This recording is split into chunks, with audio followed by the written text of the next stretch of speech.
അപ്പോൾ ഈ ഇലക്ഷന് മുമ്പായിട്ട് സതീശൻ സാറ് എല്ലാവരോടും വിളിച്ചു പറഞ്ഞു, അദ്ദേഹം വക്കീലുമാണ്.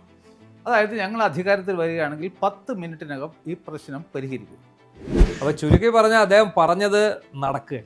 അദ്ദേഹത്തിന് ഈ ഇലക്ഷന് മുമ്പേ അറിയാൻ നടക്കുന്ന കാര്യമല്ല ഞാൻ പറയുന്നത്. Moreover he's an advocate. അപ്പോൾ ഉരുണ്ട് കളിക്കുകയാണ്. മുൻപത്ത് വന്നിട്ട് നമ്മൾ ഈ വഖഫായി ഡിക്ലെയർ ചെയ്തതിനെയും അതുപോലെ തന്നെ ഈ രജിസ്ട്രേഷനെയും ചലഞ്ച് ചെയ്തുകൊണ്ടാണ് വഖഫ് ട്രൈബ്യൂണലിൽ ഇപ്പോൾ കേസ് നടക്കുന്നത്.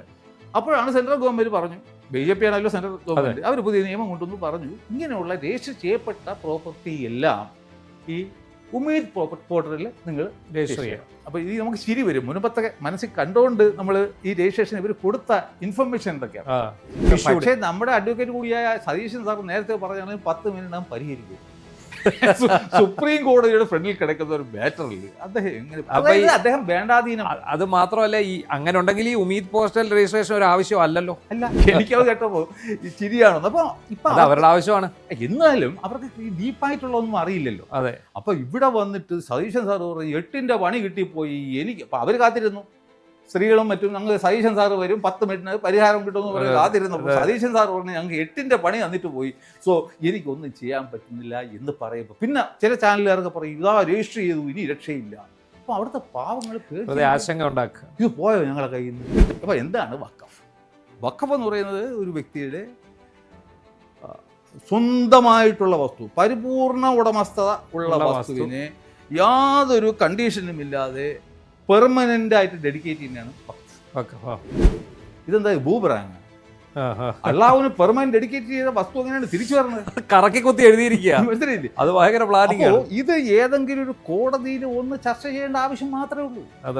വഖഫ് അതായത് യഥാർത്ഥത്തിൽ നമ്മുടെ മുനമ്പം എന്ന് പറയുന്നത് കേരളം കാണാതെ പോയ ഏറ്റവും വലിയ സാധ്യതയുള്ള ഭൂമി കുംഭകോണം.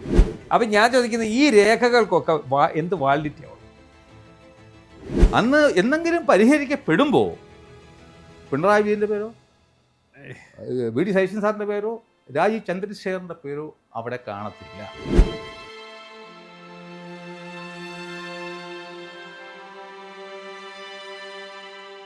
നമസ്കാരം. UDF സർക്കാർ അധികാരമേറ്റതിനു ശേഷം ഏറ്റവും അധികം ഉയർന്നു കേൾക്കുന്ന ഒരു ചോദ്യമാണ് മുനമ്പത്തെ പ്രശ്നത്തിൽ 10 മിനിറ്റ് കൊണ്ട് തീരുമാനം എടുക്കും എന്ന് പറഞ്ഞ മുഖ്യമന്ത്രി സതീശൻ അദ്ദേഹം ആ വിഷയത്തിൽ പ്രതികരിക്കാത്തത് എന്തുകൊണ്ടാണ്? കഴിഞ്ഞ ദിവസം നടന്ന വാർത്താ സമ്മേളനത്തിൽ സതീശൻ ഇക്കാര്യത്തിൽ നയം വ്യക്തമാക്കി ആ മുൻ LDF ഗവൺമെൻറ്റിൻ്റെ തലയിലേക്ക് അതിനുള്ള കാരണങ്ങളും വെച്ചു കൊടുത്തിരിക്കുകയാണ്. നിലവിൽ എന്താണ് മുനമ്പത്ത് സംഭവിച്ചുകൊണ്ടിരിക്കുന്നത്? എന്താണ് ഈ വഖഫ് നിയമങ്ങളിൽ എന്തൊക്കെയാണ് പറയുന്നത്? ഇതൊക്കെ നമ്മളുമായിട്ട് പങ്കുവയ്ക്കുകയാണ് മുൻ അണ്ടർ സെക്രട്ടറി കൂടിയായിട്ടുള്ള ശ്രീ സ്റ്റാലിൻ ദേവൻ. നമസ്കാരം സാർ. നമസ്കാരം. ഇപ്പോൾ നമുക്ക് ഇതിൽ നിന്ന് തന്നെ തുടങ്ങാം. അതായത് ഇപ്പോഴത്തെ ഏറ്റവും വലിയ പ്രശ്നം സതീശൻ എന്തുകൊണ്ട് 10 മിനിറ്റ് കൊണ്ട് മുനമ്പം വിഷയം പരിഹരിക്കുന്നില്ല എന്നുള്ളതാണ്. അപ്പോൾ ഈ ഇലക്ഷന് മുമ്പായിട്ട് സതീശൻ സാറ് എല്ലാവരോടും വിളിച്ചു പറഞ്ഞു, അദ്ദേഹം വക്കീലുമാണ്. അതായത് ഞങ്ങൾ അധികാരത്തിൽ വരികയാണെങ്കിൽ 10 മിനിറ്റിനകം ഈ പ്രശ്നം പരിഹരിക്കും. പക്ഷെ അന്നൊക്കെ ബഹുമാനപ്പെട്ട വഖഫ് ട്രൈബ്യൂണലിലും ഹൈക്കോടതിയിലും സുപ്രീം കോടതിയിലും കേസുകൾ നിലനിൽക്കുന്ന സമയമാണ്. അപ്പോൾ നമ്മുടെ ഭരണഘടനയിലെ സെപ്പറേഷൻ ഓഫ് പവർ ഉണ്ട്. അതായത് ജുഡീഷ്യറിയുടെ ഒരു കാര്യത്തിലും എക്സിക്യൂട്ടീവ് ബന്ധപ്പെടാൻ ഒരു തീരുമാനം എടുക്കാൻ പറ്റില്ല. മറിച്ച് എക്സിക്യൂട്ടീവ് എന്തെങ്കിലും തെറ്റായ തീരുമാനം എടുത്താൽ ജുഡീഷ്യറിക്ക് വേണമെങ്കിൽ ഇടപെടാം. അപ്പോൾ ഒരു വക്കീലായിരുന്ന സതീശൻ സാർ അന്ന് ഞങ്ങളിൽ അധികാരത്തിൽ വന്നാൽ 10 മിനിറ്റിനകം ഇത് പരിഹരിക്കും എന്ന് പറയാൻ പാടുണ്ടായിരുന്നോ എന്നുള്ളതാണ് first question. He should have never told like that. രണ്ടാമതായിട്ട് അദ്ദേഹം ഈ മുനമ്പം വിഷയവുമായി ബന്ധപ്പെട്ട് എപ്പോഴും കള്ളനെ പറയും. കാരണം ആർക്കെങ്കിലും വഖഫ് ആക്റ്റും ഒന്നും അറിയില്ലല്ലോ. രണ്ടെങ്കിലും സെക്ഷൻ നമ്പർ പറയുന്നു, ഒന്നെങ്കിലുമൊക്കെ പറയും. അല്ല, അത് പൊതുജനങ്ങൾക്കും അറിയില്ല വഖഫ് ആക്ട് എന്താണ്. നമുക്ക് അതിനെക്കുറിച്ചുകൂടെ കുറച്ച്. പക്ഷേ എന്നെ കണക്കുള്ള ആൾക്കാർ ഇത് കേൾക്കുമ്പോൾ ചിരിക്കും. കാരണം ഇദ്ദേഹം മുനമ്പത്ത് 2024 ഡിസംബറിൽ പറഞ്ഞത് വഖഫ് ആക്റ്റും മുനമ്പം വിഷയവും തമ്മിൽ ഒരു ബന്ധവുമില്ലെന്നാണ്. അദ്ദേഹത്തിന് അറിയാഞ്ഞിട്ട് പറഞ്ഞാണോ അതോ അറിഞ്ഞോണ്ട്? അറിയാം, 100% അറിയാം. 1995 കോൺഗ്രസ് സർക്കാരാണല്ലോ ഇത് കൊണ്ടുവരുന്നത്. നരസിംഹറാവുവിന്റെ കാലത്താണ് കൊണ്ടുവരുന്നത്. അപ്പോൾ ഒരു വഖഫ് ബോർഡിന്റെ ഒരു വസ്തു ഏറ്റെടുക്കണമെങ്കിൽ വഖഫ് ആക്ടിന്റെ അടിയിൽ മാത്രമേ സാധിക്കൂ. എന്നിട്ടും അദ്ദേഹം ഈ ജനങ്ങളെ വിഡ്ഢികളാക്കാൻ വേണ്ടിയിട്ട് അദ്ദേഹം പറഞ്ഞത് വഖഫ് ആക്റ്റും മുനമ്പുമായിട്ട് യാതൊരു പ്രശ്നമില്ല, നിങ്ങളെ പ്രശ്നം അത്രയും ഉണ്ടാക്കിയത് LDF സർക്കാരാണ് എന്നാണ് അദ്ദേഹം പറഞ്ഞത്. രണ്ടാമതായിട്ട് അദ്ദേഹം പറഞ്ഞത് ക്ലാരിഫിക്കേഷൻ. അദ്ദേഹം ഇതേ സെൻറ്റൻസാണ് പറഞ്ഞത്, ഞാൻ 10 മിനിറ്റിനകം പരിഹരിക്കും, പക്ഷേ ആൾക്കാർ സോഷ്യൽ മീഡിയയിലൊക്കെ എന്നെ കളിയാക്കുക, ഞാൻ പറഞ്ഞു തരാം എങ്ങനെയാണ് തീർക്കാൻ പോകുന്നത്. ശരി, അദ്ദേഹം പറഞ്ഞു സെക്ഷൻ 97 പ്രകാരം സംസ്ഥാന സർക്കാരിന് ഭയങ്കര അധികാരങ്ങളാണ് ഈ വിഷയം. അപ്പോൾ ഞങ്ങൾ ഒരു കാര്യം ചെയ്യും, വഖഫ് ബോർഡിനോട് ഒരു ഡയറക്ഷൻ കൊടുക്കും, ഇത് വഖഫ് അല്ല എന്ന് പറ. അപ്പോൾ അവരിത് ടൈപ്പ് ചെയ്ത് അതാണ് ഈ 10 മിനിറ്റ് എന്നാണ് അദ്ദേഹം പറഞ്ഞത്. ഓ അത് ശരി. അപ്പോൾ സർക്കാരിൻ്റെ കീഴിലുള്ളതാണ് വഖഫ് ബോർഡ്.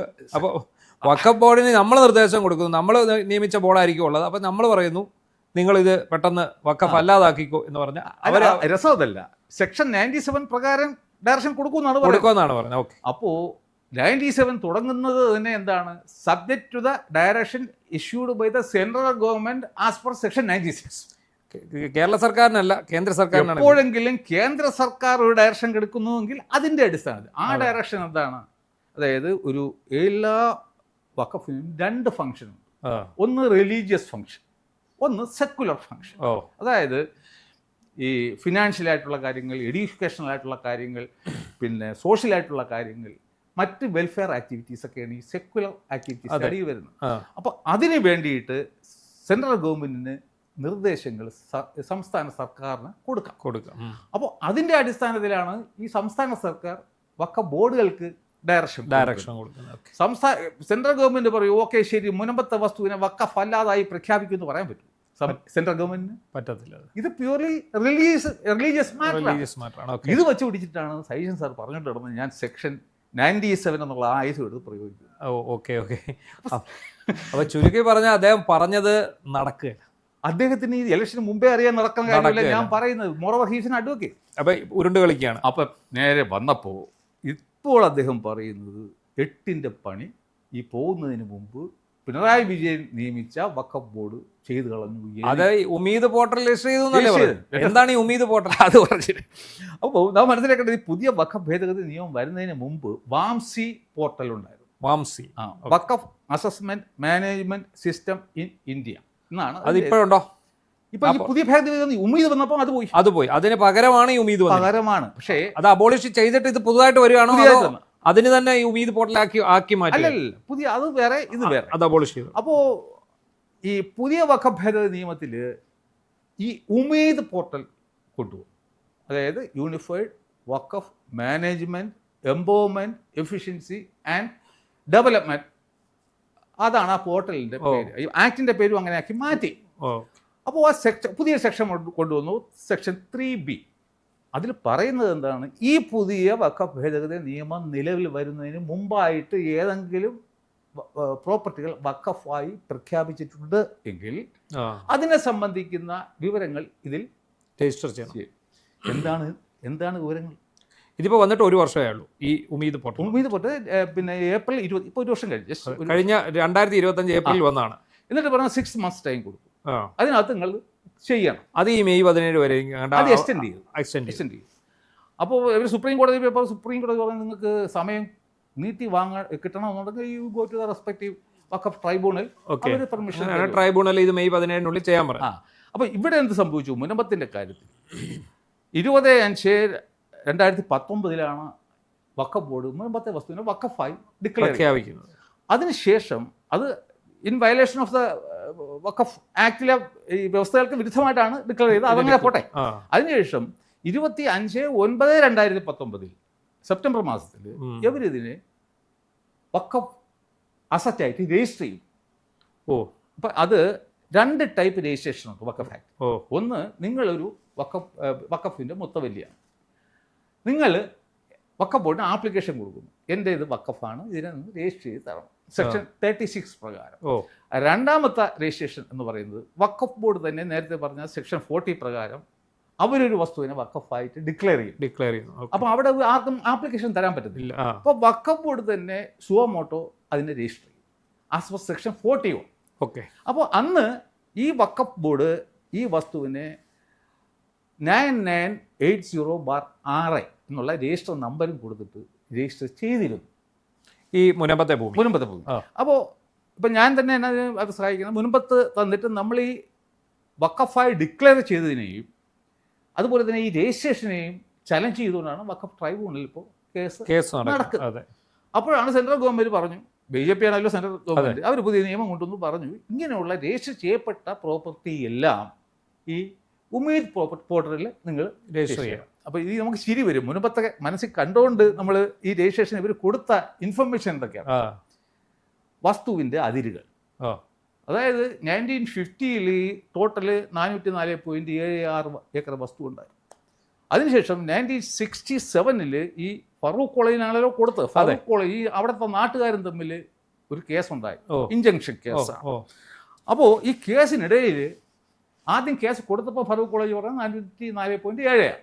കേസ് ഇങ്ങനെ നടന്നു വരവേ പിന്നെ അവരവരുടെ പ്ലെയിൻറ്റ് അമെൻഡ് ചെയ്യും. എന്നിട്ട് പറഞ്ഞു ഇപ്പോൾ അവിടെ 137.11 ഏക്കറേ ഉള്ളൂ. അത് ഓൺ റെക്കോർഡായി. അപ്പോൾ 1967 തന്നെ ഈ 404.76 ഏക്കർ പോയി കടൽ കൊണ്ടുപോയി. പിന്നെ ഇത് വിറ്റു എന്ന് പറയുന്നത് അത് അതിന് ശേഷം ആ കേസ് ഇങ്ങനെ വന്നപ്പം അന്നേ കടൽ കൊണ്ടുപോയി. അപ്പോൾ ഇവിടെ ഇവർ ഈ ഉമീദ് പോർട്ടലിൽ ഇതിൻ്റെ ഈ വസ്തുവിൻ്റെ ഒരു സർവേ നടന്നിട്ടില്ല. ഏത് അതിര് കൊടുത്തതാണ് ഈ ഇത്രയും ഒക്കെ തർക്കം നടന്നിട്ട് അവിടെ ഒരു സർവേ നടന്നിട്ടില്ല. ഇപ്പം സർവേ ഈ വഖഫ് ബോർഡ് ഇതിന് വഖഫായി ഡിക്ലെയർ ചെയ്യുന്നതിന് മുമ്പേ സർവേ നടത്തണമായിരുന്നു. അതെ. അപ്പൊ ഈ പണ്ടത്തെ രേഖകളിൽ പറയുന്ന ഈ ഏക്കറാണ് ഇതിനകത്ത് പറയുന്നത്. ഇപ്പോഴും ഇവരെ ക്ലെയിം ഇപ്പൊ ഇത് അളക്കാൻ ചെല്ലുമ്പോൾ ഇത് കാണത്തില്ല, ഇത്രയും കാണത്തില്ല. ഇപ്പം ഞാൻ പറഞ്ഞു 137 കടൽ കൊണ്ടുപോയെന്നറിയാം. അപ്പോൾ മൈ സിമ്പിൾ ക്വസ്റ്റ്യൻ, ഈ അതിരുകൾ എന്തായിരിക്കും ഈ വഖഫ് ബോർഡ് ആ ഉമീദ് പോർട്ടലിൽ കൊടുത്തിരിക്കും? ഇതാ 60 50 അതിരായിരിക്കും. എങ്ങനെ കടൽ ഇപ്പോഴത്തെ അതിരുകളിൽ എന്നേ കടലമ്മ കൊണ്ടുപോയി. കടല 2 യൂസ്. ഇപ്പൊ മുൻപത്തെ അവര് വഖഫ് ബോർഡ് അവരാണ് മുത്തവരി എന്ന് പറഞ്ഞത്. എന്ത് യൂസ് കൊടുത്താണ്? അതെ, എന്ത് യൂസ്? അവിടെ 610 ആൾക്കാർ കുടുംബക്കാർ താമസിക്കുന്നു, റിസോർട്ടുകളുണ്ട്. എന്ത് യൂസാണ് ഇതിനെ കൊണ്ട്? എന്ത് യൂസ് ഉണ്ടെന്ന് ഇത് ഈ വഖഫ് ബോർഡിന്റെ മുന്നിൽ നമ്മൾ ഇത് എന്ത് യൂസാണ്, ഇതുകൊണ്ടുള്ള പ്രയോജനം എന്താണെന്ന് പറയണം. അത് കൊടുക്കണം. ഇതൊക്കെയാണ് എൻ്റെ ഇൻഫർമേഷൻ. അടുത്തത് ഒക്കുപ്പേർ. ആരാണ് ഇപ്പോൾ പിന്നെ അവിടെ ഒക്കുപ്പേഷൻ ഇവരെന്ത് കൊടുത്തതാണ്? അവർ കയ്യേറ്റം എന്നായിരിക്കും കൊടുക്കുന്നത് അല്ലേ? 2 ഇത് വഖഫ് ഉണ്ടാക്കിയ ആളിൻ്റെ ഡീറ്റെയിൽസ്, അത് സ്ഥിതിക്കിച്ചിട്ടു കാര്യങ്ങൾ അഡ്രസ്സോ കൊടുത്തതാണ്. 3ാമത് വന്നിട്ട് അടുത്ത ഇൻഫർമേഷൻ, വർഷാവർഷം ഈ വഖഫിൽ നിന്നുമുള്ള ആദായം എത്ര? അതാരാ എടുക്കുന്നത്? 5 പൈസ ഈ വഖഫ് ബോർഡിന് കിട്ടുന്നുണ്ടോ? ഇല്ല. കാരണം അത് അങ്ങനെ കിടക്കയില്ല. അതിലിപ്പോൾ വേറെ ആൾക്കാർ താമസിക്കുകയാണ്. അപ്പോൾ അവിടെ 0 എന്നല്ലേ കൊടുക്കാൻ പറ്റും? അത്രയേ ഉള്ളൂ. അടുത്തത്, ഈ 0 നിന്നും വർഷാവർഷം നിങ്ങൾ എത്ര ചിലവാകും? അതെ, 0 ചിലവാക്കാൻ പറ്റത്തില്ല. വഖഫാവും ചിലവ്, വരുമാനവും കാണും, ചിലവും കാണും. അവിടെ ഇവർ കൊടുത്തിട്ടുള്ളത് 0 ആയിരിക്കും. അടുത്ത, ഈ ടാക്സിനും മറ്റും സെസസിനും ഒക്കെ വേണ്ടിയിട്ട് എത്ര രൂപ മാറ്റി വയ്ക്കും? ഈ വസ്തുവിന്റെ ടാക്സും ബിൽഡിംഗ് ടാക്സും ഒക്കെ ആയിട്ട് വരും. മുൻപത്തെ കരം അടയ്ക്കുന്നവരാ അവിടുത്തെ നാട്ടുകാർ. അവിടെ കൊടുക്കാൻ പറ്റുമോ ഈ പോർട്ടലിൽ? ഇല്ല, അതല്ലേ കൊടുക്കാൻ പറ്റും. അത് മാത്രമല്ല അവർക്ക് കരം അടയ്ക്കാനുള്ള അധികാരം സ്ഥാപിച്ചു കൊടുത്തായിരുന്നു ഹൈക്കോടതി. അപ്പോൾ അവിടെ കൊടുക്കുന്ന ഇൻഫർമേഷൻ എന്തായിരിക്കും? കണ്ണി കണ്ടവന്മാരാണ് ഇതിൻ്റെ കരമടയ്ക്കുന്നത്, കൊടുക്കേണ്ടി വരും. ആഫ്റ്റർ ആൾ അവസാനം കൊടുക്കേണ്ടത് ഈ വസ്തുവിനെ സംബന്ധിച്ച് കേസുകൾ എന്തെങ്കിലും നിലവിലുണ്ടോ? അതുകൊണ്ട് ഇപ്പോൾ വഖഫ് ട്രൈബ്യൂണൽ കേസുണ്ട്, ഹൈക്കോടതിയിൽ കേസുണ്ട്, സുപ്രീം 3 കേസുണ്ട്. അപ്പോൾ ഇത് കൊടുക്കുമ്പോൾ തന്നെ ഈ വസ്തു വഖഫാണോ അല്ലയോ എന്ന് അവസാനമായിട്ട് പറയാൻ കഴിഞ്ഞിട്ടില്ല എന്നല്ലേ എൻ്റെ അർത്ഥം. അപ്പോൾ ഇത് ടെമ്പററി രജിസ്ട്രേഷൻ ആണോ ഈ ഉമീദ് പോർട്ടലിൽ ചെയ്തത്? ഇവർക്ക് അതിൻ്റെ പേരിൽ ഒരു രജിസ്ട്രേഷൻ നമ്പർ പോലും കൊടുക്കാൻ പറ്റില്ല, കൊടുത്തിട്ടില്ല. ഉമീദ് പോർട്ടലിൽ പിന്നെ രജിസ്റ്റർ ചെയ്തു എന്ന് പറയുന്നു. രജിസ്ട്രേഷൻ നിങ്ങൾ എല്ലാവരും പറഞ്ഞുകൊണ്ട് നടക്കുന്നതല്ല. രജിസ്ട്രേഷൻ കംപ്ലീറ്റ് ആണെങ്കിൽ രജിസ്ട്രേഷൻ നമ്പർ കിട്ടണം. ഇവിടെ കൊടുക്കുന്നത് കുറച്ച് ഇൻഫർമേഷൻ കൊടുക്കും. അത് അവിടെ കൊടുത്തിട്ടുണ്ടെന്നേ ഉള്ളൂ, രജിസ്റ്റർ ചെയ്തിട്ടില്ല. ഇത് മറ്റേലുള്ളത് ഇവിടെ പറയൂ എന്ന് പറഞ്ഞു. അല്ല, അപ്പൊ ഈ രജിസ്റ്റർ ചെയ്തു എന്ന് എങ്ങനെ പറയുന്നത്? ഇപ്പൊ സാങ്കേതികമായിട്ട് രജിസ്റ്റർ ചെയ്തിട്ടില്ല. അപ്പൊ നമുക്ക് രജിസ്റ്റർ ചെയ്തിട്ടില്ലെന്ന് തന്നെ പറയാം. രജിസ്റ്റർ ചെയ്തിട്ടില്ല. കാരണം കോടതി കിടക്കുന്ന തർക്ക വിഷയത്തിൽ ഞങ്ങൾ വഖഫാണെന്ന് രജിസ്റ്റർ ചെയ്യാൻ പറ്റില്ല. ഒഫീഷ്യലി ലീഗലി പറ്റത്തില്ല. അപ്പോൾ ഇതാണ് ഈ നാടകീയമായ ഒരു നമ്മുടെ പിന്നെ സതീശൻ സാർ രക്ഷപ്പെടാൻ വേണ്ടിയിട്ട് ഇവർ പോണതിന് മുമ്പ് അവിടെ പോയി രജിസ്റ്റർ ചെയ്ത് കളഞ്ഞു, അതുകൊണ്ട് ഞങ്ങൾ നിസ്സഹായരാണെന്നുള്ള പിടിവിലേക്ക് തൂങ്ങി ട്രപ്പേസ് കളിക്കുന്നു. അപ്പോൾ ജനത്തിനറിയില്ല എന്താണ് ഉമീദ് പോർട്ടൽ, അവിടെ എന്താണ് സംഭവിച്ചിരിക്കുന്നത്. അപ്പോൾ സത്യത്തിൽ ഇപ്പോൾ സാങ്കേതികപരമായിട്ട് ഇപ്പോൾ ശാലിൻ ദേവൻ സാർ പറയുന്ന പോലെ ഇത് രജിസ്റ്റർ ചെയ്തിട്ടില്ല. അപ്പോൾ രജിസ്റ്റർ ചെയ്തിട്ടില്ല. അപ്പോൾ അതിൻ്റെ ഒരു ആശങ്കയും വേണം. നേരത്തെ ഉണ്ടായിരുന്ന രജിസ്ട്രേഷൻ പോലും ഇപ്പോൾ അണ്ടർ ചലഞ്ചാണ്. അതെ. അതുകൊണ്ട് ഇവിടെ ഒരു രജിസ്ട്രേഷൻ്റെ ക്വസ്റ്റ്യനേ ഉദിക്കുന്നില്ല. അവർ പേരിന് വേണ്ടിയിട്ട് കുറച്ച് ഇൻഫർമേഷൻ കൊടുത്തു. ആ ഇൻഫർമേഷൻ്റെ രസം കണ്ടില്ലേ? അതായത് ട്രിബ്യൂണൽ ഒരു അന്ത്യശാസനം കൊടുത്തതുകൊണ്ട് ഇവരുടെ കയ്യിലുള്ള ഡീറ്റെയിൽസ് കൊണ്ട് ഇവരുടെ കൊടുത്തിരിക്കുന്നത് മാത്രമേ ഉള്ളൂ. അത്രേ ഉള്ളൂ. No registration number issue. പക്ഷേ നമ്മുടെ അഡ്വക്കേറ്റ് കൂടിയായ സതീശൻ സാർ നേരത്തെ പറഞ്ഞാൽ 10 മിനിറ്റ് പരിഹരിക്കും. സുപ്രീം കോടതിയുടെ ഫ്രണ്ടിൽ കിടക്കുന്ന ഒരു മാറ്ററിൽ അദ്ദേഹം എങ്ങനെ, അദ്ദേഹം വേണ്ടാധീനം. അത് മാത്രമല്ല, ഈ അങ്ങനെ ഉണ്ടെങ്കിൽ ഈ ഉമീദ് പോസ്റ്റൽ രജിസ്ട്രേഷൻ ഒരു ആവശ്യമല്ലല്ലോ. അല്ല, ഒരാവശ്യമല്ല. ഈ കേസുമായിട്ട് വെച്ച് നോക്കുകയാണെങ്കിൽ കേസ് തീരുക എന്നുള്ളത് അതിനുശേഷം മാത്രം രജിസ്റ്റർ ചെയ്യാൻ പറ്റത്തുള്ളൂ. അപ്പൊ ഇപ്പൊ അനുവദിച്ച സമയം കഴിഞ്ഞില്ലേ? അപ്പൊ ഇനി ഈ കേസ് തീർന്നു എന്ന് വിചാരിക്കുക, ഇത് വക്കഫ് ബോർഡിന് കൊടുത്തു എന്നും വിചാരിക്കുക, അപ്പൊ ഇത് രജിസ്റ്റർ ചെയ്യാൻ പറ്റുമോ ഈ ഉമീദ് പോർട്ടൽ? പറ്റും. കാരണം ഇപ്പൊ എല്ലാം subject to the outcome of the court അല്ലേ? കോർട്ട് അവസാനം പറഞ്ഞ അപ്പൊ നിലവിൽ ഇതിപ്പോ രജിസ്റ്റർ ചെയ്യേണ്ട കാര്യവും ഇല്ലായിരുന്നു. രജിസ്ട്രേഷൻ നടന്നിട്ടും എന്താ രസമെന്ന് വെച്ച് കഴിഞ്ഞാൽ, ഇതുവരെ വഖഫ് ബോർഡ് പറഞ്ഞുകൊണ്ടിരുന്നത് മുത്തവല്ലി എന്ന് പറയുന്ന ഈ രജിസ്റ്റർ ചെയ്യാൻ ബാധ്യതപ്പെട്ട ആള് ഫറൂഖ് കോളേജ് എന്ന് പറഞ്ഞുകൊണ്ടാണ് ഇരുന്നത്. ഈ മുത്തവല്ലി എന്ന് പറയുന്നത് നമ്മുടെ ഈ ഇതിന്റെ ഉടമ എന്നുള്ള അർത്ഥമില്ല, മാനേജർ. ഓക്കെ, ഉടമ എപ്പോഴും വഖഫിന്റെ ഉടമ അള്ളാഹുവാണ്. ഓക്കെ, ബാക്കി മാനേജറും മാത്രമേ. ഓ ശരി. അപ്പൊ ഈ മാനേജർ പറയുന്നത് എന്താ, ഇത് വഖഫല്ല, അതും പറഞ്ഞ് അവർ കേസ് നടത്തുകയാണ്. അതെ. അപ്പൊ അവര് ഈ രജിസ്ട്രേഷൻ നടത്താൻ തയ്യാറായില്ല. ഈ ഫറൂഖ് കോളേജ് ഉമീദിൽ മറ്റേതിലും ചെയ്തില്ല, പിന്നെ വഖഫ് ബോർഡിനോടും ചെയ്തില്ല, ഉമീദ് പോർട്ടലും ചെയ്യാൻ തയ്യാറായില്ല.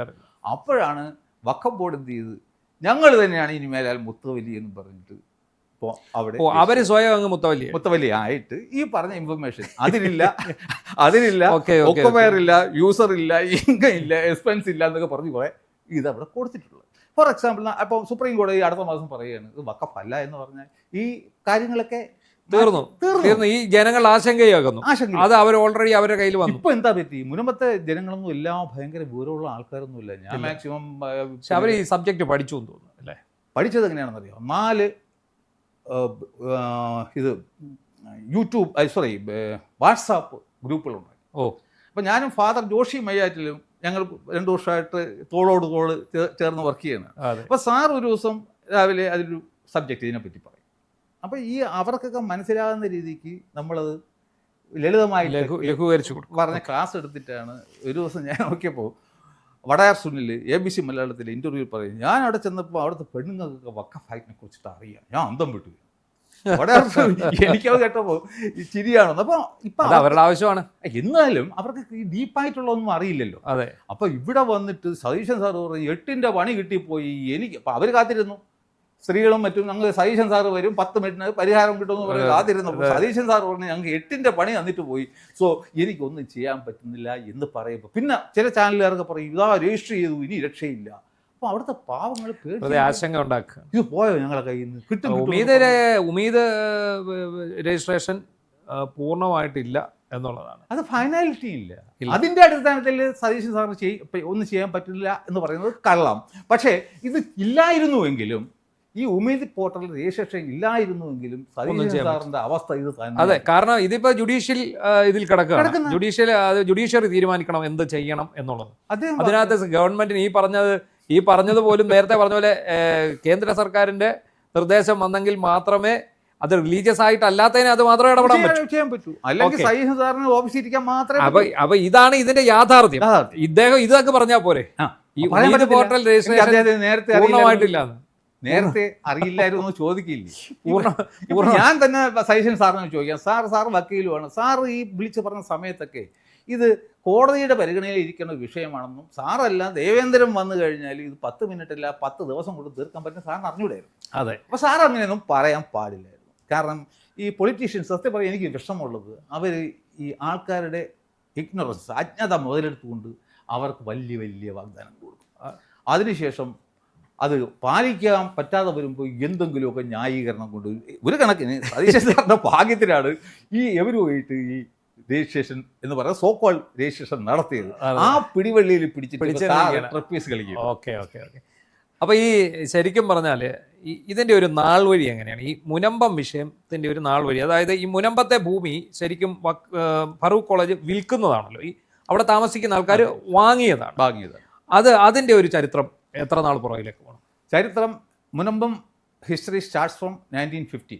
1915 മൂലം തിരുനാൾ മഹാരാജാവ് അന്ന് അവിടെ ജീവിച്ചിരുന്ന ഒരു അബ്ദുൽ സത്താർ സേട്ടുവിന് പണ്ടാരവക വെറും പാട്ടമായിട്ട് നൽകിയ ഭൂമിയാണ്. അത് എത്ര ഏക്കറായിരുന്നു?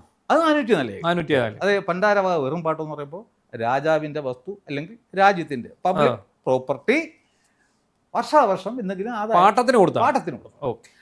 ഭയങ്കര കഥയാണ്, രസകരമായ കഥയാണ്. അപ്പോൾ പാട്ടത്തിന് കൊടുത്തിട്ട് ഈ സത്താർ സേട്ടുവിന് 2 മക്കളുണ്ടായി. ഒരു സ്ത്രീയും ഒരു പുരുഷൻ. കുറച്ചാൾ സ്ത്രീയെ കല്യാണം കഴിച്ച് അയച്ചു. അവർ മുൻപായിട്ട് ബന്ധപ്പെടുന്നില്ല. കുറച്ച് നാൾ കഴിഞ്ഞപ്പോൾ ഇദ്ദേഹത്തിന് ഈ സത്താർ സേട്ടുവിൻ്റെ ഒരു മകനുണ്ടായിരുന്നതാണ് കരീം സേട്ടു. കരീം സേട്ടു കല്യാണം കഴിച്ച് അദ്ദേഹത്തിന് 4 പെൺമക്കളും ഒരു പുത്രനും ഉണ്ടാകുന്നുണ്ട്. പക്ഷേ നമ്മുടെ കരീം സേട്ടു പെട്ടെന്ന് അങ്ങ് മരിച്ചു. സത്താർ സേട്ടു അപ്പൂപ്പൻ ആണോ ഉള്ളത്. അപ്പോൾ 1924 ഈ അപ്പൂപ്പൻ സത്താർ സേട്ടു ഒരു ഭാഗപത്രം, വിൽപത്രം, അവരുടെ മരണത്തിന് ശേഷമാണ് ഈ വരുന്നത്. അദ്ദേഹം ഒരു വിൽപത്രം എഴുതി. ആ വിൽപത്രത്തിൽ അദ്ദേഹം മുൻപത്തെ പാട്ടവസ്തുവിനെ ചേർത്തിട്ടേയില്ല. കാരണം അദ്ദേഹത്തിൻ്റെ വസ്തുവല്ലല്ലോ. പാട്ടമായതുകൊണ്ട് ചേർത്തിട്ടില്ല. വളരെ രസമാണ്. അദ്ദേഹം സത്യസന്ധനായിരുന്നു. അപ്പോൾ ഈ മരിച്ചുപോയ കരീം സേട്ടുവിൻ്റെ മകൻ അന്ന് മൈനറാണ്, കൊച്ചു പയ്യൻ. അപ്പോൾ അവന് വസ്തുവകളൊക്കെ നീക്കി വെച്ചു.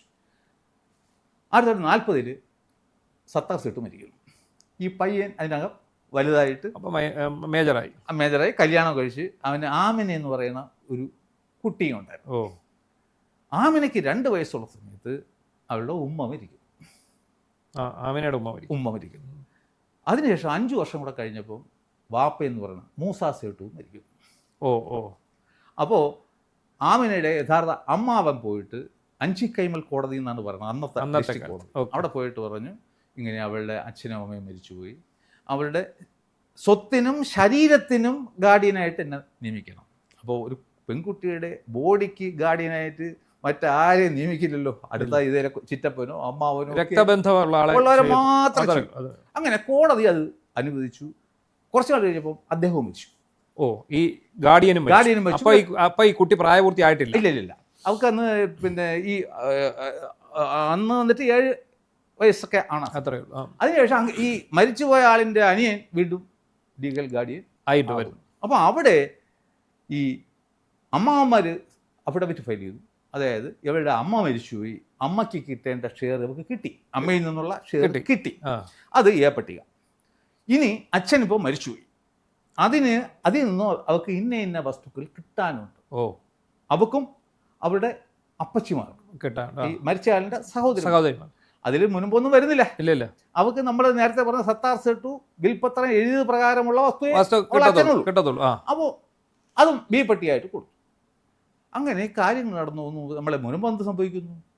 ഒരാണുങ്ങളും ഇല്ല. 404.76 വസ്തു പാട്ടമായിട്ട് കിടക്കുകയാണ്. ആരും അപ്പോൾ ഈ അവിടുത്തെ ഇവരുടെയൊക്കെ അപ്പൂപ്പന്മാരൊക്കെ അവിടെ കയറി, അന്നത്തെ കാര്യമില്ലേ, ഗവൺമെൻറ് വസ്തു പണ്ടാരവാതെ നമ്മൾക്ക് താമസിക്കുന്നു, കാര്യങ്ങളും നടക്കുന്നു.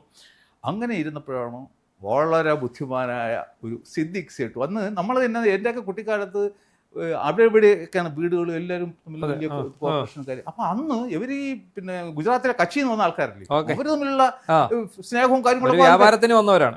അപ്പോൾ ഈ സിദ്ദിഖ് സേട്ടുവിന് ഈ സത്താർ സേട്ടുവിൻ്റെ കുടുംബത്തിൽ എന്തൊക്കെയാണ് നടക്കുന്നതെന്ന് വ്യക്തമായ ധാരണ. അപ്പോഴാണ് നമുക്ക് സ്വാതന്ത്ര്യം കിട്ടാൻ പോകുന്നത്. 1947. അന്ന് ഇന്ത്യൻ ഇൻഡിപെൻഡൻസ് ആക്ട് നിലവിൽ വരും. അത് നിലവിൽ വന്നാൽ ഈ പാട്ടവസ്തുക്കൾ തിരിച്ച് സർക്കാരിലേക്ക് പോകും. അപ്പോൾ സത്താർ ഈ സിദ്ദിഖ് സേട്ടു വിചാരിച്ചടാ നമുക്ക് ഇതിനെ അടിച്ചു മാറ്റാം, അതിന് വേണ്ടിയിട്ട് അദ്ദേഹം അന്നത്തെ അവിടുത്തെ സബ് രജിസ്ട്രാർ ഓഫീസ്, അന്നത്തെ സബ് രജിസ്ട്രാർ ഓഫീസ് എന്നൊക്കെ പറഞ്ഞാൽ കിരീടം വയ്ക്കാത്ത രാജാക്കന്മാരാണ്. 1950 1947. അപ്പോൾ ഈ സ്വാതന്ത്ര്യം കിട്ടുന്നതിന് ജസ്റ്റ് 18 ദിവസം മുമ്പ് ഇവരൊരു ഭാഗപത്രം, വ്യാജ ഭാഗപത്രം ഉണ്ടാക്കുന്നു. ഇത് വെച്ചിട്ട് ഈ ഭൂമി വെച്ച്, അതായത് അതിലെ കഥാപാത്രം സിദ്ദിഖ് സേട്ടു ക്ലെയിം ചെയ്യുന്നു, എന്നെയാണ് അഞ്ചിക്കൈമൽ കോടതി ഈ കുട്ടിയുടെ രക്ഷാകർത്താവായിട്ട് നിയമിച്ചിട്ടുണ്ട്. യഥാർത്ഥ രക്ഷാകർത്താവ് ഇതൊന്നും അറിയുന്നില്ല. അതുകൊണ്ട് ഞാൻ ഇവൾക്ക് വേണ്ടി ഞാൻ ഇതിൽ കക്ഷിയാവും. മറ്റ് 4 സഹോദരിമാരുണ്ട് ഈ സത്താർ സേട്ടു. അവരിൽ 3 പേരെന്ന് എറണാകുളത്ത് താമസിക്കുകയാണ്, ഒരാൾ ഡണ്ടിഗലിലുമാണ്. ഉദ്ദേശം 1000 ഏക്കറോളം വസ്തു ഉണ്ട്. മുൻപ് മാത്രമല്ല, വേറെയൊക്കെ മറ്റിടത്തൊക്കെ ഈ സത്താർ സേട്ടുവിന് പാട്ടവസ്തുക്കളുണ്ടായിരുന്നു. ഇപ്പോൾ നമ്മുടെ 2020 അവിടെ ഉണ്ടല്ലോ, സ്ഥലത്തിൻ്റെ പേര് കുന്നത്തുനാട്, ആലുവ, ആലപ്പുഴയിൽ ഒക്കെ വസ്തു കിടക്കും. ഈ ഭാഗപത്രം എഴുതുമ്പോൾ ഈ പെണ്ണുങ്ങൾ ആരും അവിടെ വന്നിട്ട് ഒപ്പിടുന്നില്ല. അവർ ഏജൻസിനെ വച്ചു എന്നും പറഞ്ഞിട്ട് ഈ പവർ ഓഫ് അറ്റോർണിക്കാരനാണ് വന്ന് ഒപ്പിടുന്നത്. അത് നിയമിച്ചതാര്? ഇതേ സിദ്ദിഖ് സേട്ടു. ആ പുള്ളി തന്നെയാണ് വന്ന് ഒപ്പിടുത്തത്. പുള്ളി കുട്ടിക്ക് വേണ്ടി, അതെ, ബാക്കി 4 പെണ്ണുങ്ങൾക്ക് വേണ്ടിയിട്ട് അങ്ങേരെ ആരെയൊക്കെ നിയമിച്ചു, വെച്ചു. അയാൾ ഫേക്കായിട്ട് ആളെ കൊണ്ടുവന്നു. അന്നതൊക്കെ നടക്കുന്നു, ആ ഒപ്പിട്ടു. അപ്പം നമ്മൾ സ്വാഭാവികമായിട്ട് വിചാരിക്കുന്നത് എന്താ, ഇത് കുട്ടിക്കും കൊടുത്ത് 50% ആണ് ഈ സഹോദരിമാർക്ക്. യഥാർത്ഥത്തിലായിരുന്നുവെങ്കിൽ 50% കുട്ടിക്കും 50% 4 സഹോദരിക്കുമാണ് കൊടുക്കേണ്ടത്. വിചിത്രമായ കാര്യം വെച്ചാൽ ഇങ്ങനെ 5 പേരൊക്കെ കൊടുത്തു കഴിഞ്ഞാൽ പിന്നെ 5 പ്രമാണം എഴുതിയല്ലേ ഇത് അങ്ങേർക്ക് അടിച്ചു മാറ്റിക്കൊണ്ട് പോകാൻ പറ്റും. അത്രയേ ഉള്ളൂ. നിങ്ങൾ ആലോചിക്കേണ്ടത്, പകുതി കിട്ടേണ്ട ഈ ആമിന എന്ന് പറയുന്ന മൈനറായ കുട്ടിക്ക് 1 സെന്റ് വസ്തുവും കൊടുത്തില്ല. അത് ശരി, എന്ത് വിചിത്രമാണെന്ന് അറിയിക്കണം. 2 സഹോദരിമാർക്കും ഒന്നും കൊടുക്കുന്നില്ല. ഒരു സഹോദരി ജിംബു ഭായ് എന്ന് പറയുന്ന സഹോദരിക്ക് മാത്രം 95% വസ്തു എഴുതിയാൻ കൊടുത്തു. ബാക്കിയുള്ളത് മറ്റൊരു സഹോദരിക്ക് കൊടുക്കുന്നു. വിചിത്രമായ കാര്യം, ഈ സഹോദരിമാരൊന്നും ഞങ്ങൾക്ക് വസ്തു കിട്ടിയ കാര്യം അറിയുന്നത് ഇവർക്ക് അറിയത്തേ ഇല്ല. മനസ്സിലായില്ലേ?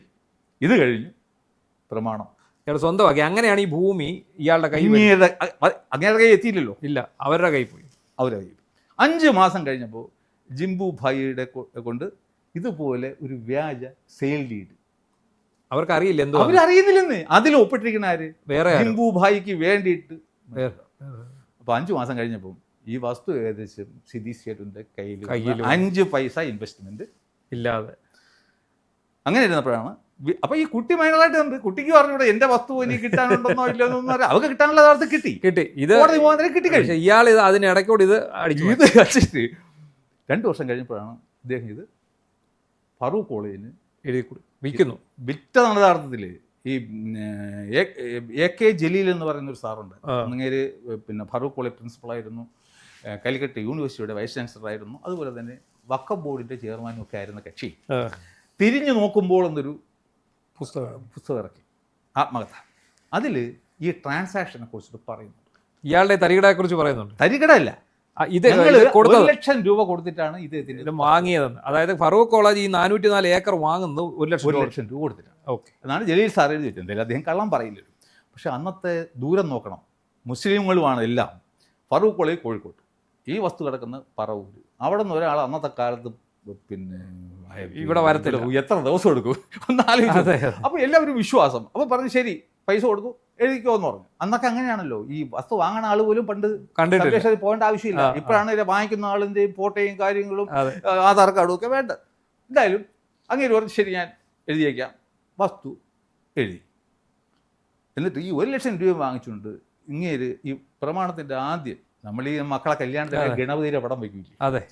അപ്പോൾ പരമ കാരുണികനും ഒക്കെ ആയിട്ടുള്ള അള്ളാഹുവിൻ്റെ തിരുനാമത്തിൽ, അപ്പോൾ ഇതാണിപ്പോൾ ബാധിക്കുന്നത്, അള്ളാഹുവിൻ്റെ പേരിൽ എഴുതി. അപ്പോൾ അത് വഖഫായി അല്ലേ? എന്നിട്ട് പറഞ്ഞു ഇത് ഞാൻ വഖഫായി കൊടുക്കുന്നു. അപ്പോൾ എന്താണ് വഖഫ്? വഖഫ് എന്ന് പറയുന്നത് ഒരു വ്യക്തിയുടെ സ്വന്തമായിട്ടുള്ള വസ്തു, പരിപൂർണ ഉടമസ്ഥത ഉള്ള വസ്തുവിനെ യാതൊരു കണ്ടീഷനും ഇല്ലാതെ പെർമനൻ്റ് ആയിട്ട് ഡെഡിക്കേറ്റ് ചെയ്യുന്നതാണ് വഖഫ്. അത് രണ്ടാമത്തേത്, അത് നമ്മുടെ മുസ്ലിം നിയമം പറയുന്ന രീതിക്കുള്ള പർപ്പസിന് വേണ്ടിയിട്ടായിരിക്കണം. ഓക്കെ, അല്ലാതെ നാട്ടുകാർ കംപ്ലീറ്റ് വിദ്യാഭ്യാസം കൊടുക്കാൻ വേണ്ടിയിട്ട് വഖഫ് ചെയ്യാൻ പറ്റില്ല. മുസ്ലിം നിയമം പറയുന്ന രീതിക്കുള്ള പയസ്, റിലീജിയസ് ആൻഡ് ചാരിറ്റബിൾ പർപ്പസിനിട്ട് കൊടുക്കുക. ഇത് പോയി കംപ്ലീറ്റും എഴുതി കൊടുത്തിട്ട് കംപ്ലീറ്റ് അവകാശങ്ങളും കൊടുക്കുക. കാരണം പൈസ വാങ്ങിച്ചേക്കില്ലേ, പട്ടയം, കരുതിരോ, കൈവശാവകാശം. എന്നിട്ട് പറഞ്ഞു, നിങ്ങൾ ഈ ഫറൂഖ് കോളേജിൻ്റെ വിദ്യാഭ്യാസ ആവശ്യങ്ങൾക്ക് വേണ്ടി ഈ വസ്തുവിന് നിങ്ങൾക്ക് യഥേഷ്ടം വിൽക്കാം.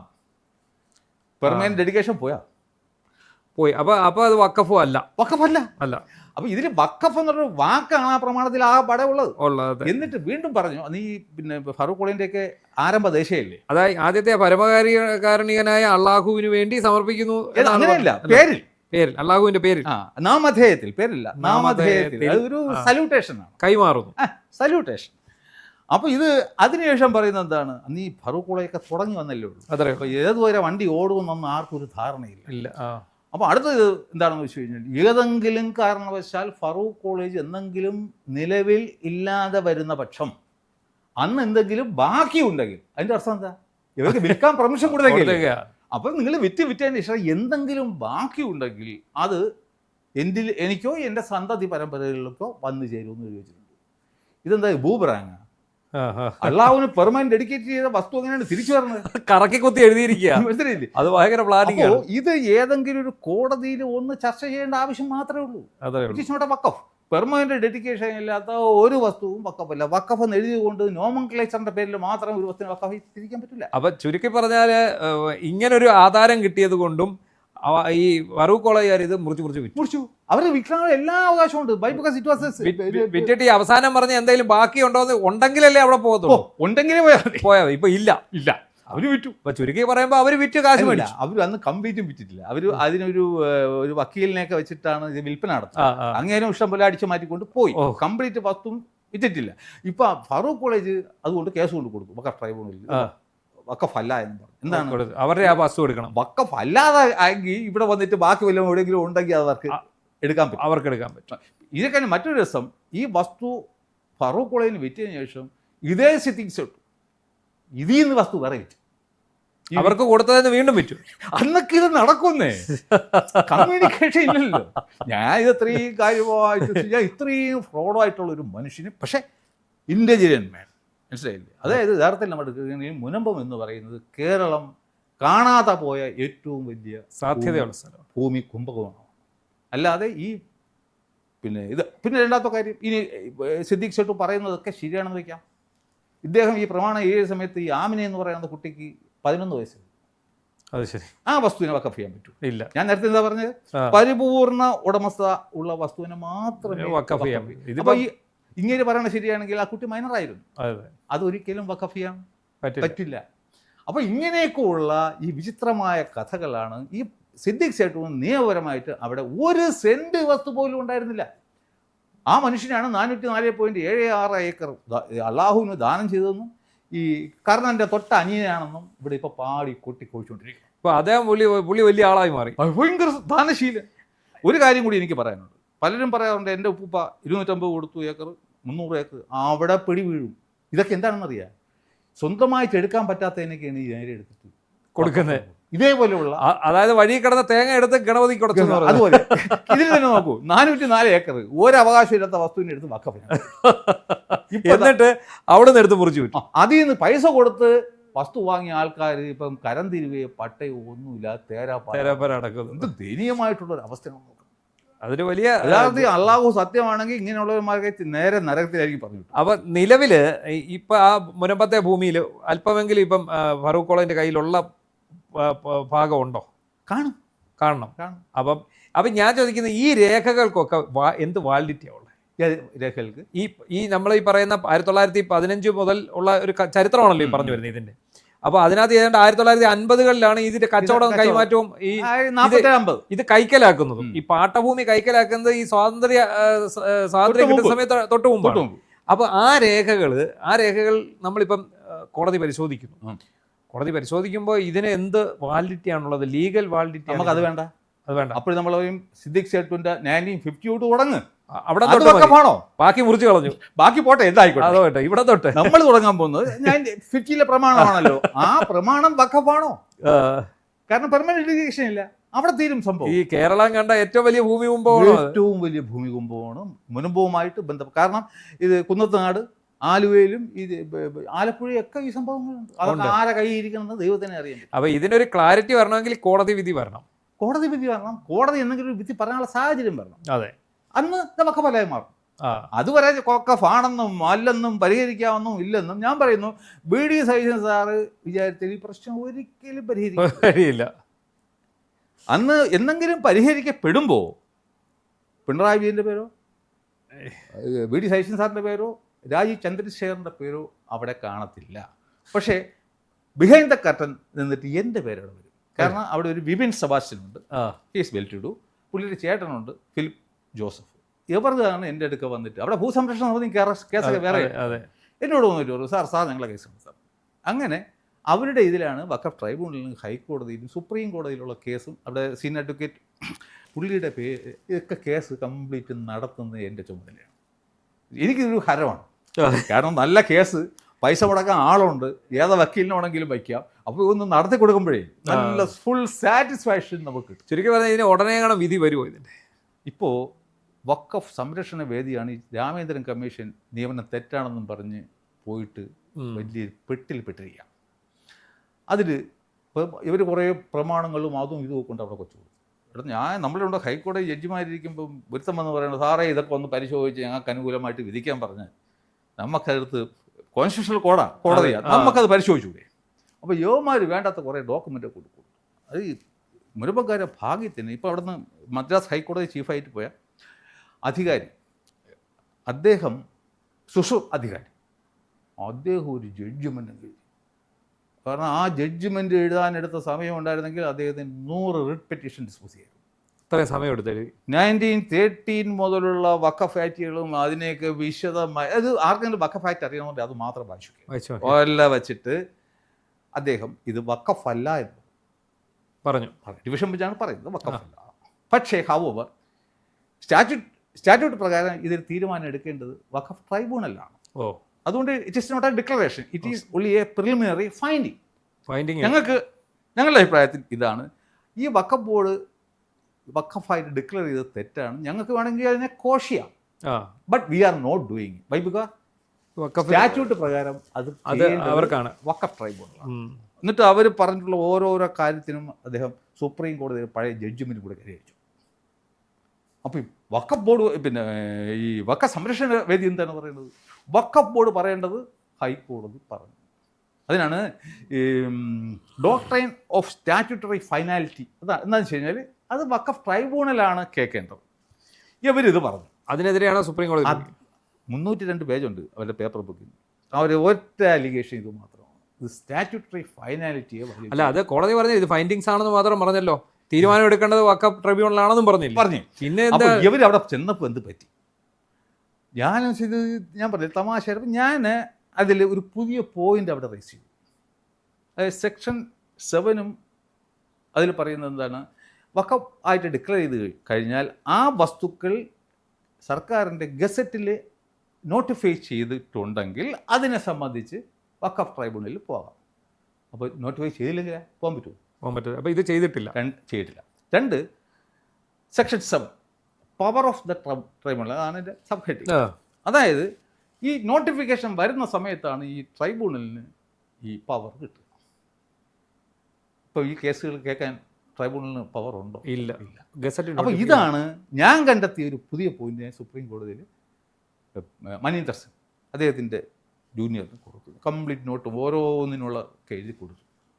അങ്ങനെ ഇരിക്കുമ്പോൾ ഭാഗ്യത്തിന് എന്ത് പറ്റി, ജനുവരി മാസം 28-ാം തീയതി സുപ്രീം കോടതിയിൽ മറ്റൊരു കേസിൽ ഉത്തരവ് വരുന്നു. ഞാൻ ഈ പറഞ്ഞ പോയിന്റ്, അതായത് ഗസറ്റ് നോട്ടിഫിക്കേഷൻ ഇല്ലാത്ത വസ്തുക്കളെ സംബന്ധിക്കുന്ന യാതൊരു കേസും ട്രിബ്യൂണലിന് ഇടപെടാൻ പറ്റില്ല. അപ്പോൾ ഇത് അവിടെയും പോയി. അത് നോക്കുക. അപ്പം അത് മനോഹരമായൊരു പോയിന്റാണ്. അപ്പം ഞാൻ ചെയ്യുന്നത് എന്താണെന്ന് വെച്ച് കഴിഞ്ഞാൽ, ഹൈക്കോടതിയിൽ ഇവരെല്ലാം കൂടെ ആദ്യം പോയി. അപ്പോൾ പറഞ്ഞു ഇത് വഖഫ് ട്രൈബ്യൂണലാണ്, അവിടെ പോടെ എന്ന് പറഞ്ഞിട്ട് ഹൈക്കോടതി പറഞ്ഞു. ഇപ്പോൾ ഹൈക്കോടതി ട്രൈബ്യൂണലിൽ ചെന്നപ്പോൾ എന്താ, ട്രൈബ്യൂണലിന് അത് കേൾക്കാനും പറ്റത്തില്ല. അപ്പം ഞാൻ ഒരാഴ്ചക്കകത്ത് തന്നെ ഞാൻ ഒരു ഫയൽ പിന്നെ ഡ്രാഫ്റ്റ് ചെയ്തു. ഇത് ഞാൻ കൊണ്ട് പ്രിലിമിനറി ഇഷ്യൂ ഫ്രെയിം ചെയ്യണമെന്ന് പറഞ്ഞ് ട്രൈബ്യൂണലിനെ സമീപിക്കാൻ പോയി. ഇപ്പോൾ ഒരു മാസം കഴിഞ്ഞ് ഭയങ്കര വാർത്ത പോകും. അതായത് ട്രൈബ്യൂണലിന് ഈ കേസ് മുൻപ് കേസ് കേൾക്കാൻ പറ്റുന്നില്ല എന്ന് ട്രൈബ്യൂണലിൽ തന്നെ പറയും. ആ ഒരു ഓർഡറായിരിക്കും ഞാൻ നേരെ സുപ്രീം കോടതിയിൽ കൊണ്ട്, കാരണം ഗ്രൗണ്ട് എന്താണ്, സ്റ്റാറ്റ്യൂട്ടറി ഫൈനാലിറ്റിക്ക് എതിരാണ് ഹൈക്കോടതി ജഡ്ജ്മെൻറ്റ്. ഞാൻ അവിടെ കൊണ്ട് കൊടുക്കാൻ പോകുന്നത് വഖഫ് ട്രൈബ്യൂണലിൽ പറയും എനിക്കിത് കേൾക്കാനുള്ള ജുറിസ്ഡിക്ഷൻ. അപ്പോൾ അത് ഓട്ടോമാറ്റിക്കലി ഹൈക്കോടതിയുടെ കൈ വരുമല്ലോ. പറയാനുള്ള സുപ്രീം കോടതിയിൽ ആർട്ടിക്കിൾ 42 എടുത്ത് വെച്ചിട്ട് അവരൊക്കെ ഇപ്പം പ്രസിഡന്റിന് വരെ 3 മാസത്തിന് ഒപ്പിടണമെന്ന് പറഞ്ഞാൽ article 42. In order to do complete justice, അവർക്കടെ ഇത്രയും ഭയങ്കര കളി അതിനകത്ത് നടന്നു 2 ജഡ്ജിമാർ തോന്നിയപ്പോരെ അവിടെ തിരി പ്രശ്നം. അല്ല എന്നുണ്ടെങ്കിൽ ഇനി സുപ്രീം കോടതി അങ്ങനെ അല്ലാതെ ഇതിനെ തിരിച്ച് അയക്കുകയാണെന്നുണ്ടെങ്കിൽ ഈ ഓർഡറുണ്ട് ഹൈക്കോടതിയിൽ ഒരു റിട്ട് ഫയൽ ചെയ്യും. അതായത് ഈ വഖഫ് ബോർഡിൻ്റെ 20/5/2019 ഓർഡർ തെറ്റാണ്, ഈ സ്റ്റാറ്റ്യൂട്ട് പ്രകാരം അവർക്ക് അവിടെ ട്രൈബ്യൂണലിൽ പോകാനും പറ്റുന്നില്ല. ഹൈക്കോടതി പറഞ്ഞ പ്രകാരമാണ് പോയത്. ഇപ്പോൾ അവിടെ പോകാനും പറ്റുന്നില്ല സാറേ, അതുകൊണ്ട് അതിനൊന്ന് കോഷ് ചെയ്യണമെന്ന് പറഞ്ഞാൽ ഹൈക്കോടതിക്ക് എന്ത് ചെയ്യാൻ പറ്റും? എന്ന് പറയാൻ പറ്റും. ഇതെല്ലാം ഉണ്ടാക്കി വെച്ചതാരാണ്? വഖഫ് ബോർഡ് നിയമപരമായിട്ട് ഇതിനെ ഡിക്ലെയർ ചെയ്തിരുന്നുവെങ്കിൽ ഈ ആൾക്കാർക്ക് വഖഫ് ട്രൈബ്യൂണലിൽ പോയി നിയമപരമായിട്ട് പരിഹാരം കിട്ടാമായിരുന്നു. ഇപ്പം അതുവരെ ഡിനേ ചെയ്തുകൊണ്ടാണ് ഈ വഖഫ് ബോർഡ് ഈ വസ്തു ഏറ്റെടുത്തിരിക്കുന്നത്. അതുകൊണ്ട് വഖഫ് ബോർഡിന് എൻ്റെ മുമ്പേ മുട്ടുകുത്തി കിട്ടിയേ പറ്റൂ, ഇന്തല്ലെങ്കിൽ ഈ വസ്തുവിന്റെ കാര്യത്തിൽ ഈ മുനമ്പത്തുകാർക്ക് ആശങ്കയും വേണ്ട, ഒരാശങ്കയും വേണ്ട. അവർക്ക് തന്നെ വിശ്വാസം. ഇത് കുറച്ച് നിയമ പോരാട്ടം നടക്കുമെന്നുള്ളതേ ഉള്ളൂ. അതിനിപ്പോ എനിക്ക് ഇപ്പൊ ഓൾറെഡി ഈ വസ്തുവിന്റെ കരം കെട്ടാനുള്ള അവകാശമുണ്ട് അവർക്ക്. കരം കിട്ടും ഒന്നും ഇല്ലല്ലോ. ആ, ഇത് ലൈബിലിറ്റി അല്ലേ? നമ്മുടെ പൈസ കൊണ്ട് വക്കപ്പോടിന്റെ പേരിലുള്ള വസ്തു കരം അടച്ചിട്ട് എന്ത് കിട്ടും? ഈ അതെ. പാവങ്ങളായിട്ട് കഷ്ടപ്പെടുത്തുകയാണ്. ആ, അപ്പൊ രണ്ട് കരം പിടിച്ചു വെക്കണം എപ്പോഴാണെന്നറിയാം. ആ, ഈ സെക്ഷൻ 5 പ്രകാരമുള്ള ഗസറ്റ് നോട്ടിഫിക്കേഷൻ വന്നതിന് ശേഷം സർക്കാർ ലാൻഡ് റെക്കോർഡ്സിലും SROയിലേക്കും തഹസീൽദാർക്കും പിന്നെ വില്ലേജ് ഓഫീസറും ഒക്കെ ഈ ഗസറ്റ് നോക്കിയിട്ട് ഇന്ന വസ്തു പിന്നെ വക്കഫാണല്ലേ, അപ്പോൾ അവർ ഈ ഗസറ്റ് നോക്കിയിട്ട് വേണം ഈ ലാൻഡ് റെക്കോർഡ്സിൽ മാറ്റങ്ങൾ വരുത്തുക. അങ്ങോട്ട് നോട്ടീസ് അയക്കണം. അങ്ങോട്ടായി ഈ പിന്നെ നോട്ടിഫിക്കേഷൻ, ഈ ഗസറ്റ് നോട്ടിഫിക്കേഷൻ. ഇവിടെ എന്താ സംഭവിച്ചത്? സെക്ഷൻ 5 നോട്ടിഫിക്കേഷൻ ഉണ്ടോ? ഇല്ലാതിട്ടും കരം സ്വീകരിക്കണ്ടെന്നും പറഞ്ഞ് ആര് സാറേ സർക്കാർ വഖഫ് ബോർഡിന്റെ CEO ഇതൊന്നും ചെയ്യാതെ ഒരു ലെറ്റർ അയച്ചു. 13/1/2022 തഹസീൽദാർ കത്തയച്ചു. കരം സ്വീകരിക്കുക. അടേ ഞങ്ങൾ ഇതിനെ വഖഫായിട്ട് അങ്ങ് ഡിക്ലെയർ ചെയ്ത് കേട്ടാ, ഇനി അവന്മാരൊക്കെ ഒരു റവന്യൂ റൈറ്റ് അത് സ്വീകരിക്കേണ്ട ബാധ്യത തഹസീൽദാർക്ക് ഇല്ലായിരുന്നു. വലിച്ചു കയറി കളയാനും പകരം പക്ഷെ അവർ കരം സ്വീകരിക്കായിരുന്നു. അപ്പോൾ ഇവരുടെ റവന്യൂ അവകാശം പിടിച്ചെടുത്താരാ യഥാർത്ഥത്തിൽ? വഖഫ് ബോർഡാണ്. അല്ല, അല്ല, വഖഫ് ബോർഡിന് കത്തയച്ചെന്നല്ലേ ഉള്ളൂ, തഹസീൽദാരാ, സർക്കാരിന്റെ റവന്യൂ വകുപ്പ്. അതിനുശേഷം രസം എന്താണെന്ന് വെച്ച് കഴിഞ്ഞാൽ ഇപ്പോൾ രാമേന്ദ്രൻ കമ്മീഷൻ വന്നപ്പോൾ പിണറായി വിജയന്റെ അഡ്വക്കേറ്റ് ജനറൽ ഡിവിഷൻ ബെഞ്ചിന്റെ മുമ്പാകെ വായിച്ചത് വിചിത്രമായ കാര്യം. യവന്മാർ വഖഫ് ബോർഡിന്റെ 25/2019 ഉത്തരവ് സ്റ്റാറ്റ്യൂട്ടറി ഫോർമാലിറ്റീസ് ഫുൾഫിൽ ചെയ്യാതെ കംപ്ലൈൻ ചെയ്യാത്ത ഒരു ഉത്തരവാണ്. ഇത് ഞങ്ങൾ സർക്കാരിനെ ബാധിക്കുന്ന ഒന്നേ അല്ല. പിന്നെ എന്തിനിടെ നിങ്ങൾ അവരുടെ റവന്യൂ ആവശ്യം പിടിച്ചെടുത്തു? അത് അന്നേരമാണ് നമ്മുടെ തഹസീൽദാർ ഇത് പിടിച്ചു വെച്ചിരിക്കുന്നത്. അത് എന്നിട്ട് പറയണു ഇതിനെക്കുറിച്ചിട്ട് ഞങ്ങൾ അന്വേഷണം നടത്താൻ പോകും. ഇതാരാ പിടിച്ചു വെച്ചത്? അല്ലല്ല, ഈ ഇതിന്റെ ചരിത്രമൊക്കെ ഇവർ അങ്ങനെയാണ് വഖഫാക്കിയ മറ്റാണ് ഇത്. അവരാണ് പറഞ്ഞത് ഈ ബ്രഷ് വെച്ച് വഖഫായിട്ട് പെയിന്റ് ചെയ്യും എന്നൊക്കെ അദ്ദേഹത്തിന്റെ വാദമാണ് ജഡ്ജ്മെന്റ് കയറി വന്നത്. അത് ഹൈക്കോടതി പറഞ്ഞതായിട്ട് വന്നു. ലാൻഡ് ഗ്രാബിംഗ് ആണെന്നൊക്കെ വായിച്ചതാരാ? ഈ വക്കീല് അഡ്വക്കേറ്റ്. അതൊക്കെയാണ് അതേ സെന്റൻസ് ജഡ്ജ്മെന്റിൽ കയറി വന്നത്. ശരി, നിങ്ങൾ അങ്ങനെ വായിച്ചെങ്കിലേ നിങ്ങൾക്ക് തെറ്റുപറ്റി, തിരിച്ചുവിടും. കാരണം ഒരു കോടതിയും പറഞ്ഞിട്ടല്ലല്ലോ ഈ പാവങ്ങളുടെ റവന്യൂ അവകാശം പിടിച്ചെടുത്തത്. അപ്പൊ ഇവര് തന്നെ തിരിച്ചു കൊടുക്കുന്നത്. അങ്ങനെയാണെങ്കിൽ കാര്യം ചെയ്യും, തിരിച്ചു കൊടുക്ക്. കോടതി വരും കരം സ്വീകരിക്കാൻ കോടതി പറഞ്ഞു. അത് ഞാൻ കൊടുക്കുമ്പോൾ ഇനി ആർക്കെങ്കിലും തർക്കമുണ്ടെന്ന് വെച്ചു, വൈശാഖിന് തർക്കമുണ്ട്, ഇത് കൊടുത്തത് ശരിയായില്ല, വൈശാഖിന് കോടതി പോയല്ലോ. അപ്പോൾ സർക്കാർ പറഞ്ഞാൽ പോലെ ഇത് അബദ്ധത്തിന് ആ പാവങ്ങൾ ഞങ്ങൾ നിയമപ്രകാരം അല്ലേ അവന്മാർ ഇതൊന്നും ചെയ്തിരിക്കുന്നത്, ഞങ്ങൾക്ക് ആ നിമിഷം ഒരു തെറ്റ് പറ്റിപ്പോയി, ഞങ്ങളെല്ലാം പിടിച്ചു, അതുകൊണ്ട് ഞങ്ങൾ ഇതാ തിരിച്ചു കൊടുക്കും. നമ്മളൊരു തെറ്റിദ്ധാരണ പുറത്ത് അവരുടെ കത്ത് മാനിച്ച് ഇതങ്ങ് ചെയ്തു. അത് ഭയന്നു പോയതാ തഹസീൽദാർ. ഇത് ഭയന്നോ അല്ല, ഇല്ല അടിയൊക്കെ എന്ത് കളിയാണെന്നോ. കാരണം അവർ പാവങ്ങൾ ഇതിനെപ്പറ്റി ഇത് ശരിക്കും വട്ടം ചുറ്റി യഥാർത്ഥത്തിൽ ഈ കാണിക്കുന്നത് ഇതിൽ പിണറായി വിജയനായാലും ശരി തന്നെ, വഖഫ് ബോർഡായാലും ശരി തന്നെ, VD സതീശനായാലും ശരി തന്നെ, ഇവരൊക്കെ ദൈവത്തിന്റെ മുമ്പിൽ എന്തെങ്കിലും ഇതിനൊക്കെ മറുപടി പറയും. ഒരാവശ്യമില്ലാതെ ഒരു നിയമപരമായതും ഇല്ലാതെ വഴിയെ പോയ ഒരു കത്തിന് കാറ്റത്ത് പറഞ്ഞതിനെ പിടിച്ചെടുത്തിട്ട് ഇവരെ റവന്യൂ വശം എന്നിട്ടൊരു നാണമില്ല ഹൈക്കോടതി പോയി വായിക്കുന്നു ഞങ്ങൾക്ക് തെറ്റ് പറ്റിയത്. എങ്കിൽ അതിനുശേഷമെങ്കിലും ഈ പാവങ്ങളുടെ സാധനം തിരിച്ചു കൊടുക്കും. എന്നിട്ട് പറയാം 10 മിനിറ്റിനകം പരിഹരിക്കും. അപ്പോൾ ഇതിനകത്ത് ചുരുക്കി പറഞ്ഞ ഈ സ്ഥലം വാങ്ങിയ ഫറൂഖ് കോളേജ് പിന്നീട് വിൽക്കുന്ന ഫറൂഖ് കോളേജിന്റെ അധികൃതർ പറയുന്നു ഇത് വഖഫ് അല്ല. അത് വാങ്ങിയവരും പറയുന്നു വഖഫ് അല്ല. വഖഫ് ബോർഡ് പറയുന്നു ഇത് വഖഫാണ്. ഹൈക്കോടതി ഡിവിഷൻ ബെഞ്ചും പറഞ്ഞു ഇത് വഖഫ് അല്ല. അപ്പൊ പക്ഷേ ഈ വഖഫ് ബോർഡിന് യാതൊരുവിധ സ്റ്റാറ്റ്യൂട്ടറി ഓർഡേഴ്സും കോംപ്ലൈന്റ് ചെയ്തിട്ടില്ല. എന്തൊക്കെ ചെയ്യേണ്ടിയിരുന്നു അതും ചെയ്യാൻ അധികാരമില്ല. പിന്നെ എങ്ങനെ ഇത് വഖഫിന്റെ സമൂഹം ചർച്ച ചെയ്യേണ്ട വിഷയമാണ്. ചുമ്മാതെ ഒരു വിഷയത്തെ കിടന്ന് ഒന്നുമില്ലായ്മയെ കിടന്ന് ചുറ്റിക്കറങ്ങിക്കൊണ്ടിരിക്കുക. ഞാൻ നേരത്തെ പറഞ്ഞതുപോലെ ഇതിന് 2 പാർട്ടായിട്ട് കാണണം. ഇതിപ്പം VD സതീശൻ സാർ കാണണമെങ്കിൽ കേൾക്കട്ടെ. അതായത് ഇത് വഖഫാണോ അല്ലയോ എന്ന് ഈ ലോകത്ത് കോടതിക്ക് മാത്രമേ തീരുമാനിക്കാൻ പറ്റത്തുള്ളൂ. അതിനെ നമുക്ക് മാറ്റി വയ്ക്കാം. ആരും ഇത് വഖഫാണെന്നും പറയണ്ട, വഖഫല്ലേ ഞാനും പറയുന്നില്ല, ഇത് വഖഫാണോ ഇല്ല, കോടതി അങ്ങനെ പറയുന്നേ ഞാൻ പറയുന്നുള്ളൂ. 2ാമത്തെ പാർട്ട് റവന്യൂ അവകാശങ്ങൾ പിടിച്ചെടുക്കാനുള്ള വഖഫ് ആക്ട് പ്രൊവിഷൻ ഉണ്ട്. അതെന്താണ്? Section 5 gazette notification. അതില്ലാത്തടത്തോളം കാലം അത് വന്നതിന് ശേഷം സർക്കാർ സ്വന്തം നിലയിലാണ്, അല്ലാതെ ഈ CEO വഖഫ് ബോർഡിന്റെ CEO ആവശ്യപ്പെട്ടിട്ടില്ല. സർക്കാർ റവന്യൂ ഉദ്യോഗസ്ഥർ തന്നെ ഈ ഗസറ്റ് നോട്ടിഫിക്കേഷൻ നോക്കിയിട്ട് ഈ പിന്നെ റെക്കോർഡ്സിലൊക്കെ മാറ്റം വരുത്തുകയും മ്യൂട്ടേഷനെ സംബന്ധിക്കുന്ന കാര്യങ്ങളൊക്കെ ചെയ്യും. അപ്പോൾ അതിന് അവർ കത്തൊന്നും വായിക്കണ്ട, വഖഫ് ബോർഡിന്റെ കത്തിന്റെ ആവശ്യമില്ല, ഗസറ്റ് നോട്ടിഫിക്കേഷൻ വരുന്നതോടെ ഇത് ഓട്ടോമാറ്റിക്കലി അങ്ങനെ ആവുകയാണ്. അപ്പോൾ അതില്ലാതെ ഇവർ ഈ എന്തടിസ്ഥാനത്തിലാണ് ഈ പാവങ്ങളുടെ റവന്യൂ അവകാശം പിടിച്ചത്? ഇപ്പം നമ്മൾ ഈ ഇത്തരം വിഷയത്തിൽ അവിടുത്തെ യഥാർത്ഥ ഇരയായാലേ അതിൻ്റെ വിഷമം നമുക്ക് മനസ്സിലാവും. അത്രേ ഉള്ളൂ. നമുക്ക് വെളിയിൽ നിന്നിട്ട് ഒരുപാട് ഡയലോഗ് അടിക്കാൻ എത്ര കുടുംബങ്ങൾ 10 മിനിറ്റ് ശരിയാക്കും, 12 മിനിറ്റ് ശരിയാക്കും പറയാം. എത്ര കുടുംബങ്ങളുണ്ട് അവിടുത്തെ എത്ര അവരൊക്കെ ഇതിനെ ഈട് വെച്ചിട്ട് എന്തെങ്കിലും പിള്ളേരെ കല്യാണം നടത്താൻ പറ്റുന്നില്ല. അതെ, ഞാൻ ചോദിക്കട്ടെ, ഇതിൽ പലരുടെ ഈ ആധാരം വായ്പ വീട് വയ്ക്കാൻ വേണ്ടിയൊക്കെ വായ്പ വെച്ചിരിക്കുകയല്ലേ? അത് നേരത്തെ വായ്പ വെച്ചിരുന്നു. ഇപ്പോൾ ഈ പാവങ്ങൾ വിചാരിക്കുന്നത് എന്താ, ഞങ്ങൾ അവർ പൈസ അടയ്ക്കുന്നില്ല, അവർ വിചാരിക്കുന്നില്ല അടയ്ക്കേണ്ടതെന്ന് പറയുമ്പോൾ എന്നെങ്കിലും ഞാനും കൂടെ കഷ്ടപ്പെട്ട് അത് അവരുടെ വസ്തുവായി പിറ്റേന്ന് ക്യോ എന്നും പറഞ്ഞ് എല്ലാ ബാങ്കുകാരും കൂടെ അവിടെ വരും. അല്ല, ഈ ബാങ്കുകൾ ഇപ്പം പണയമായിട്ട് ഇത് പണയപ്പെടുത്തിയാണല്ലോ എടുക്കുന്നത്. ഈ ബാങ്കുകളുടെ നിലപാടെന്തോ ഈ വിഷയത്തിൽ? അപ്പം ഈ ബാങ്കുകൾ അവരും പെട്ടില്ലേ? ഇപ്പൊ ഒന്നും ചെയ്യാൻ പറ്റില്ല ബാങ്കുകാർ. അതെ, ആ കാര്യം ആദ്യമായിട്ട് ഞാൻ പറഞ്ഞ ജനം ടി വിയിലാണ്. ഇതിന് ഈ ഏറ്റവും ഇനി നിങ്ങൾക്ക് ആർക്കെങ്കിലും നമുക്ക് ബാങ്കിൽ ലോൺ വയ്ക്കേണ്ടി വരുന്നു എങ്കിൽ ആദ്യം വഖഫ് ബോർഡ് പിന്നെ ബാങ്ക് പറയും, നിങ്ങൾ വഖഫ് ബോർഡിന്റെ NOC വാങ്ങിച്ചുകൊണ്ട് വരൂ എന്ന് പറയും. അല്ല, വെച്ചതിനെന്ത് ചെയ്യും? വച്ചതിനെ ഈ പാവങ്ങൾ ഇങ്ങനെയുള്ളവര് പൈസ അടയ്ക്കില്ല, വഖഫ് കൊണ്ടുപോയില്ലേ.